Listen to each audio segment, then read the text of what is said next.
Hi plant people! So, ayan, siguro mga 4:30 na ngayon guys. Ayan, so lumabas ako kasi gusto ko lang i-share sa inyo yung ginawa ko dito kagabi. Kasi kagabi ay nakapunta ako dito sa garden. And ayun, gabi na ako guys sa garden kasi yun na yung time ko para makapunta dito sa garden. And tingnan nyo guys, so yung kalabaw namin pinupuntahan ng mga puting ibon. Ang cute nila guys. So, ayan, umulan ngayon guys. Simula kanina pang mga 1 ata yun guys. Pero kaninang umaga umulan din. Tas uminit na yun guys. Hanggang tanghali. Tapos yung pagdating ng 1, umulan na naman hanggang ngayon na guys. Wala nang tigil. Ayan, so ngayon ay gusto ko lang i-share sa inyo yung mga succulents na pinugutan ko kagabi guys. So ito siya. Ayan. Sabi ko sa inyo, ayaw ko tong pugutan na. Gusto ko siyang pugutan pero ayaw kong pugutan kasi wala nga akong time na magtanim. And ayun, kagabi naisipan ko na lang na pugutan na siya habang pa guys, December pa, so growing season nila. So mabilis sila guys magkaroon ng baby and mabilis din lumaki yung kanilang baby. So ayan, kung napapansin nyo guys, ito mga maliliit pa sila. Pero compare nung dati guys, talagang pinugot ko to. Liliit pa nito guys. Ayan o. Tapos ngayon malalaki na. Ayan. So ito yung una kong pinugot at saka ito.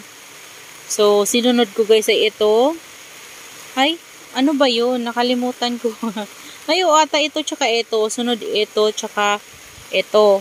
So kagabi naman guys, ang pinugot ko ay yung this one. So meron kasi siyang branch dito na 3.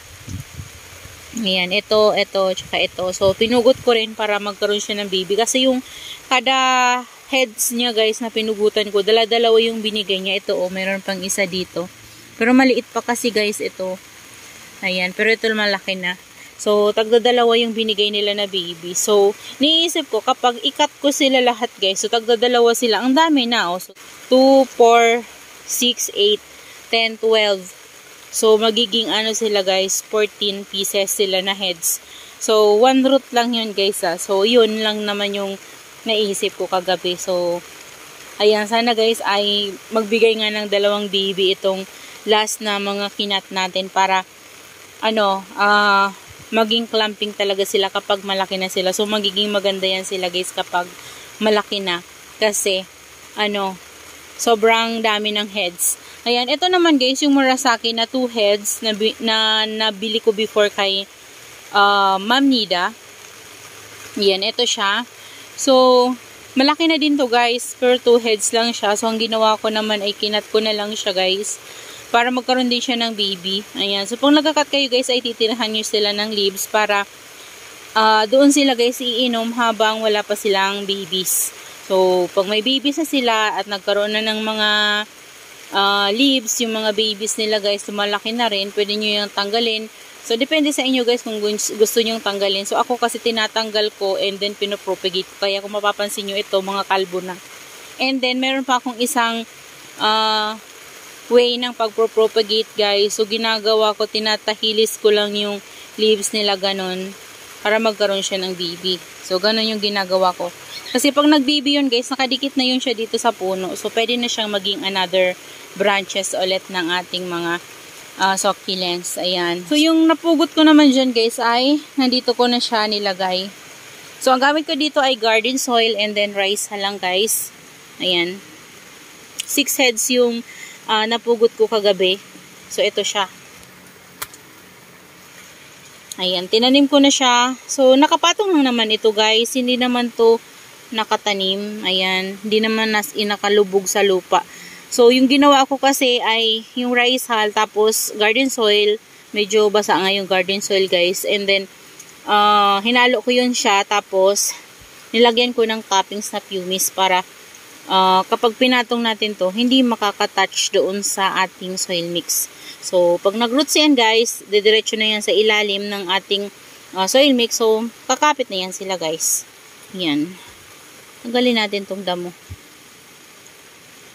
Ayan, ito yung banana ko guys. So, gusto niya na ng dilig. Siguro paulanan ko to. Umulan ngayon eh.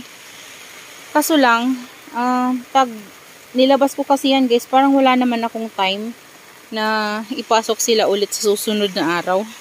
Kasi bihirang tayo makapunta. Pupunta ako dito guys, pero gabi. Tapos minsan nagsasaglit lang ako kapag may vacant time. So sasaglit ako dito para mag-video. Ayan. So kaya nakakapag-video pa rin ako. Pero hindi na ako guys gaya dati na nakapag-stay pa ako dito. As in minsan parang halos buong oras ko guys napupunta na sa ikot-ikot dito sa ating mga succulent sa pag-check sa kanila. Pero ngayon guys, hindi na talaga, bihira na. And dito kagabi guys, na itanim ko na rin. Ayan, dito ko siya tinanim. Si Cante Domingo. Ayan, so hindi ko na siya pinugutan pa guys. Hindi ko na kinat pa yung pinaka puno niya. So ang ginawa ko na lang ay pinatong ko siya dyan sa ating soil mix. So, ganun pa rin, garden soil and then rice hull. So, nagugustuhan kasi nila guys dito yung garden soil and then rice hull. Yun lang guys yung ginagamit ko. And then, sa pampataba naman nila guys, naglalagay ako ng Osmocote. So, yun lang naman.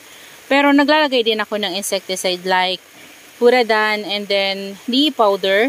Tapos, minsan, naghahalo ako sa kanila ng tango sa kanilang soil mix. Para kapag dumikit na sila guys, so meron silang panglaban sa sakit yung fungicide guys. So yun lang naman guys yung ginagawa ko dito sa ating mga succulents. Yun yung kanilang soil mix sa mga magtatanong. Kasi meron pa rin nagtatanong sa atin. So yun lang naman yung ginagamit ko sa kanila. Wala namang special. And hindi na rin ako gumagamit ng coco peat and then ng vermicast. Pero guys, kung meron kayong ganon, pwede kayong mag-add. Kung gusto nyo lang naman guys, i-try yung ating soil mix, rice and then garden soil. So, ako dahil mahirap ang bilihan sa amin ng coco peat and then ng vermicast, so ginagawa ko ay yung available lang dito sa akin. So, which is yung rice hull and then yung garden soil lang naman guys. So, yun, nakatipid na rin ako sa soil mix kasi na-invento ko yung ganun na soil mix. So, yun, yun na yung ginagamit ko sa kanila guys. Yun din ang gamit ko dito sa bago nating mga tanim na mga succulents. So halos lahat sila guys, ganun na yung soil mix. Pwera lang dun sa mga nauna natin na pot. Like ito, gusto ko tong guys, iripat sa susunod. Kapag may time ako, tsaka ito si Marilyn. Lalagyan ko na sila ng garden soil. Yan mga yan. Ito mga garden soil na to guys eh. Ito, hindi ko alam kung may garden soil to. Hindi ko na maalala yung gamit ko dito. Parang rice hull lang ata yung gamit ko. Rice hull, tapos may coco peat and then vermicast. So, mas bet ko kasi ngayon yung may, na talaga, garden soil. At pansin ko guys, mas mabilis silang lumaki. Lumalaki naman sila guys, yung ating mga succulents dun sa dati kong soil mix. Kasi ito, tingnan nyo, napakalaki na talaga niya ngayon. Ayan, sobra-sobra na siya guys sa pot niya. Sobrang laki ng pot na to, as in jumbo na tong pot na to. Large pala. Large na tong, as in large na tong pot na to guys. Pero maapaw na siya dyan, no. Oh, tapos itong ating Laura, yan, napakataba niya guys. Pero, ang gamit natin ditong soil mix guys ay rice hull na fresh, bulok. Tapos, di ko na alam kung ano pa yung nai-add ko sa kanila guys. Pero yun lang naman guys yung ginamit ko sa kanila. Pati itong ating Monroe. Ayan o, si Monroe. Ito medyo nabawasan yung leaves siya dito. Kasi siya, parang nagmashi. Nag-inarte ng konti. Ayan, hindi natuloy siya guys, pantay. Kasi yung dito niya, na ganito o. Ayan, ito din ata, bibigay din o. Pero doon, makapal pa yung leaves niya guys o. Ayan, may bago na naman siyang leaves dito. And ito din si Monroe. Ayan. So, ganun pa rin yung soil mix nila yung dati. Pero saka ko na to guys gagalawin kasi parang ngayon lang ulit sila na-grow. Kasi kakaripat ko lang nito dati guys.